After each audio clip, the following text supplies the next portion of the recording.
It was one of those mornings when the sunlight was too bright for the pain it shone upon.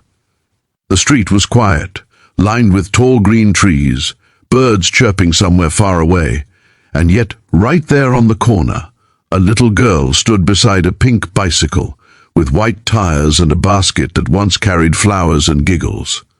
Her eyes, wide and filled with something that shouldn't belong to a child, sorrow, fear, and hunger, stared at the cardboard sign she was holding.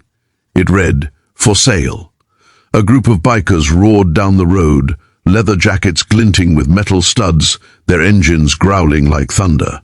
The leader, a rugged man with tattoos running down his arms, slowed his bike as he caught sight of the girl. Something about her, the tremor in her lips, the dirt on her knees, the loneliness standing taller than her, made him stop. Behind her, leaning against a tree, was a woman wrapped in a torn blanket. Her face was pale, her hair tangled, her eyes dull like broken glass. That was her mother. But the little girl didn't look scared. She just looked desperate. If you believe in kindness, second chances, and the power of helping others when they need it most, please like this video, share it with your friends, and subscribe to the channel. It means more than you know. The biker, whose name was Ray, removed his helmet and knelt down in front of her. She was clutching the sign with tiny trembling hands, as if it were her last piece of hope. Her voice barely made it past her lips, but he heard it clear as day.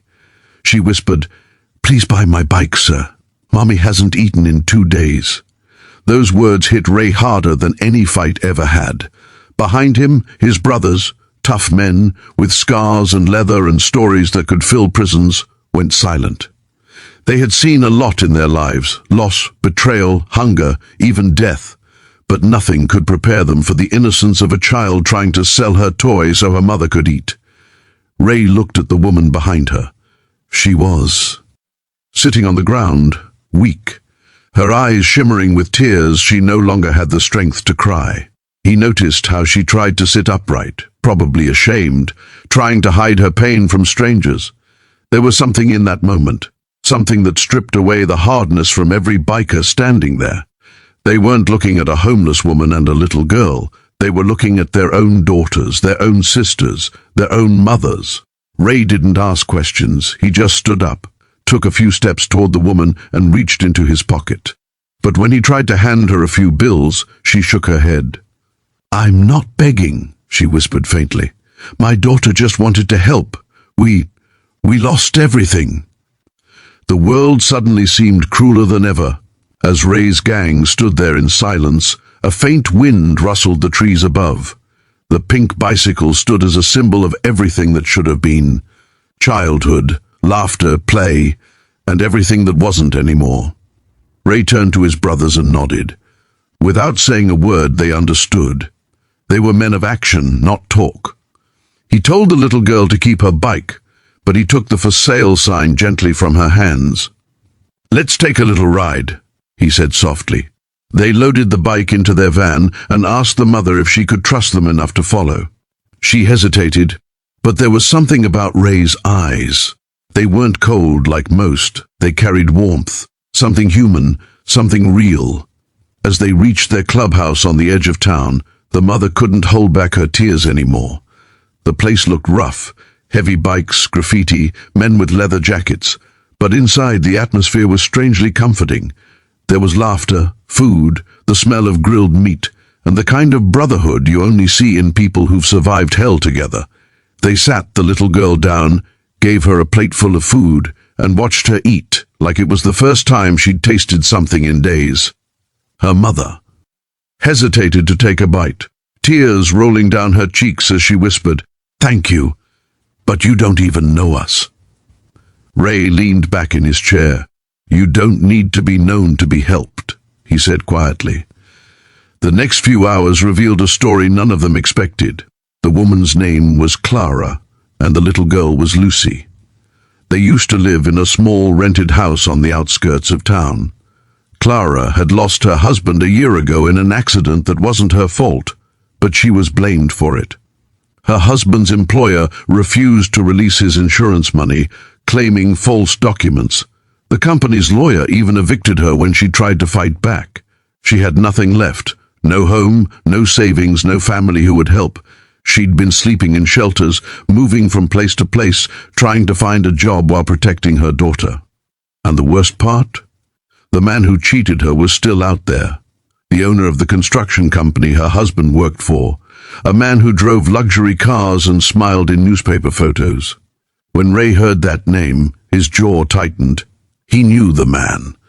They'd done business before, and he remembered how that man had cheated even them once, years ago. That night, the bikers decided they weren't just going to help Clara with food. They were going to get her life back. The next morning, a convoy of roaring motorcycles headed downtown.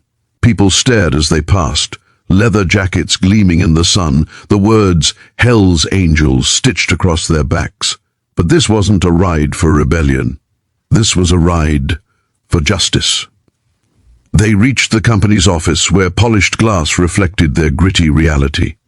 Inside sat the same man who'd taken everything from Clara, confident, smug, thinking no one would ever challenge him. But when those bikers walked in, the air changed. Ray didn't raise his voice. He didn't need to. He placed a photo of Clara's late husband on the man's desk and said quietly, "You owe this family everything." The man laughed nervously. At first, until Ray leaned closer and whispered something only he could hear, something that turned his face pale. There are moments in life when truth itself is heavier than fists. Within hours, Clara received a call from the bank. The insurance funds had been re-evaluated. Not only that, the company agreed to pay compensation for procedural mistakes. It wasn't charity. It was justice forced back into balance. When Ray returned to her later that evening, he found Lucy sitting outside the clubhouse, brushing her pink bike. She looked up and smiled for the first time, her teeth shining like hope reborn. Clara came out too, holding a small envelope with trembling hands. "I don't know what you said or did," she whispered, "but thank you." Ray just smiled and said, "Let's just say, sometimes life gives you brothers who don't share your blood." For weeks afterward, Clara and Lucy stayed close to the biker community. They helped cook meals, clean up the garage, and even laughed with the men who once seemed terrifying. It was strange how love could bloom in the most unexpected places. Ray found himself quietly watching them from afar, the way Lucy would run around, the way Clara's eyes began to glow again. One evening, as the sun dipped behind the trees, Lucy came to him with that same cardboard sign she'd once held with tears. But now, she had written new words on it. "Thank you." She handed it to him, her eyes sparkling. "Mommy says we can buy food now," she said proudly.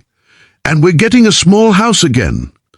Ray took the sign, folded it gently, and put it in his vest pocket. "Keep your bike," he said softly. "It's not for sale anymore." As weeks turned into months, Clara started working at a local community center, helping other single mothers in need.